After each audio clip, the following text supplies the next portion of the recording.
Hey there mga my loves! Virgo, thank you so much for always being here with me in this channel, babes. So before we start your reading, let me just greet everybody first.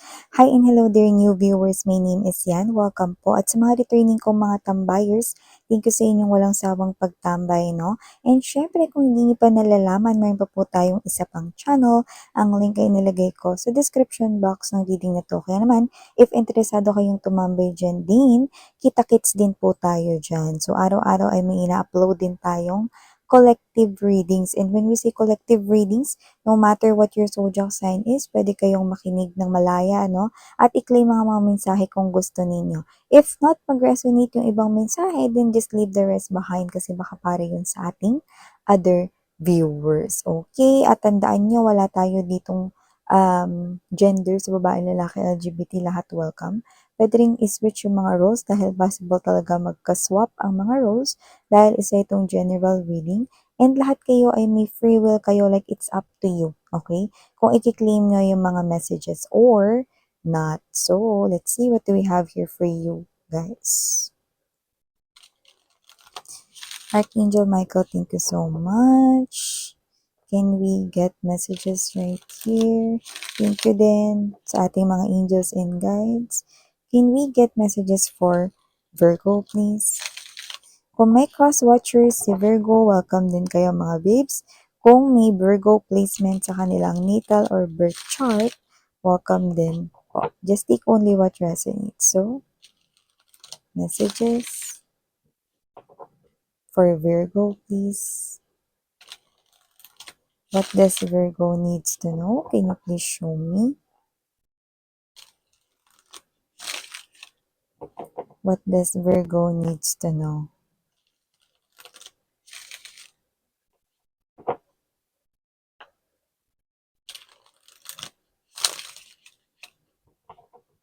Virgo.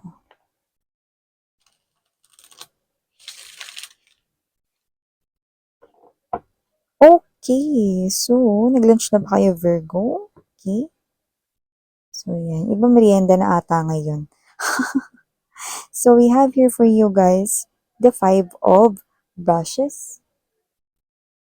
We also have here for you guys the nurturer of records or the queen of pentacles. By the way, yung 5 of brushes, 5 of wands yun, ha? We also have here the 7 of pens or the 7 of swords energy. Present din po ang the chariot card energy right beside the world card. The 6 of records energy or the 6 of coins ay nandito din. Bottom of the deck, we have here the judgment. Okay, the 8 of pens or the 8 of swords energy and the 2 of records or the 2 of coins energy. Okay.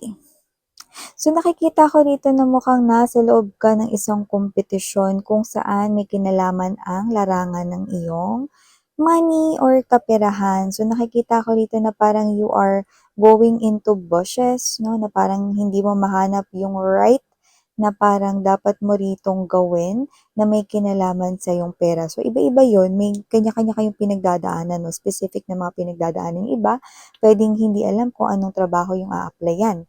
Yung iba naman, pwedeng may trabaho pero nagdadalawang isip kung ito ba talaga yung gusto nilang gawin.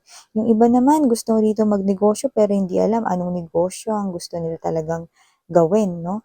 At yung iba naman, no, ay posibleng may negosyo pero nag-iisip kung magtatrabaho na lang ba. Yan, no? So, meron kayo ditong struggle. It's like a competition sa inyong sarili. It's like a battle right here. Alam niyo mga babes, no? Kung kayo ay,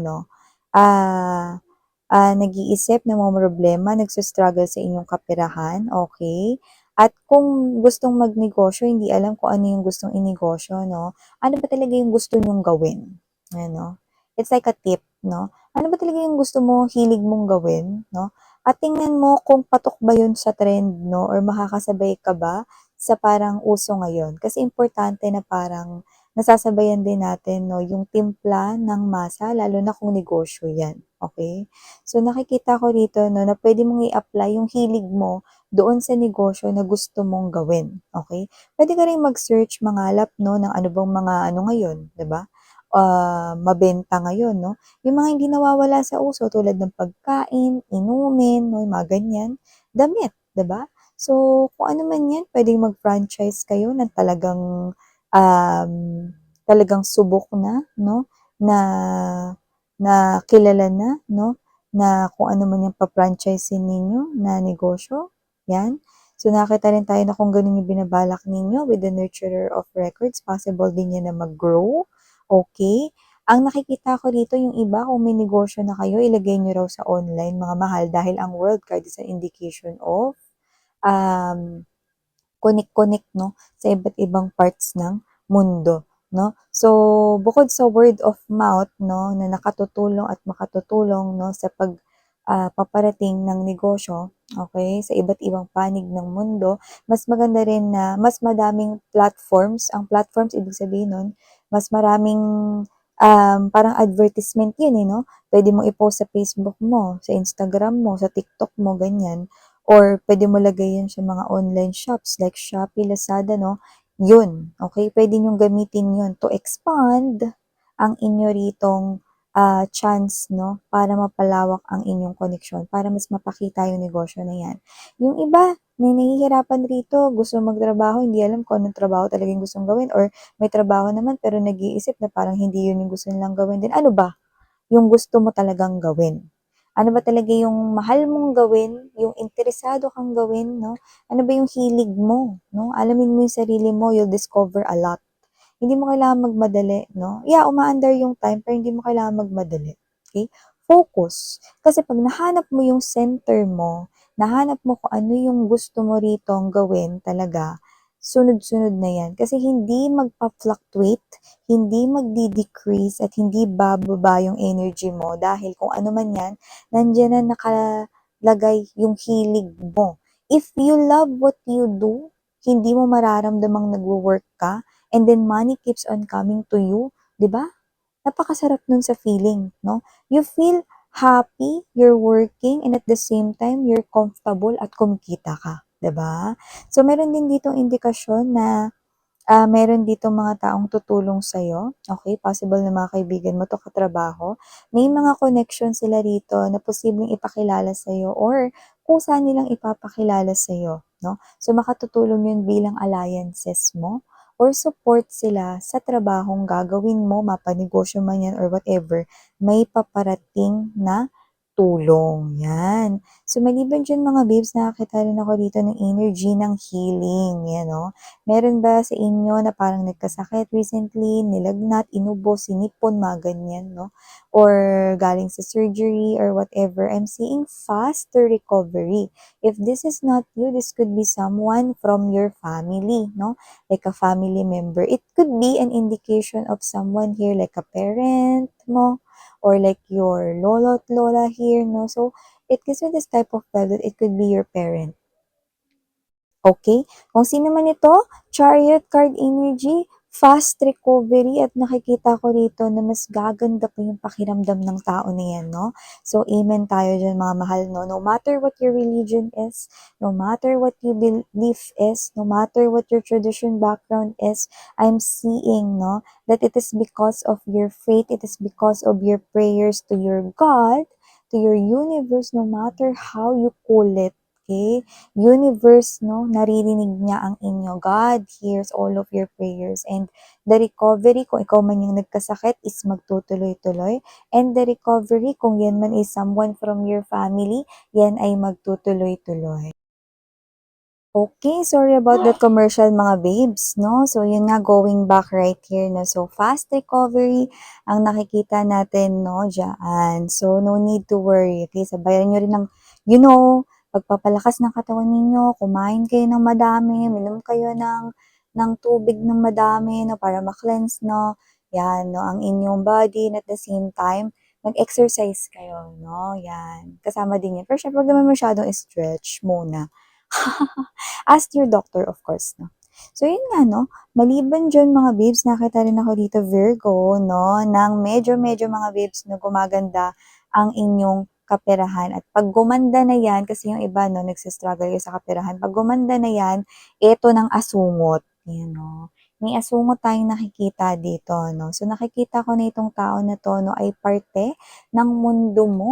Kaya naman kung sino man 'tong tao na 'to, mga mahal 'no, nakikita ko siya rito na parang alam niya yung nangyayari sa'yo. So, it feels na malapit lang siya sa'yo rito 'no. Andiyan na agad yung porke gumaganda yung kaperahan mo, si utang, you know.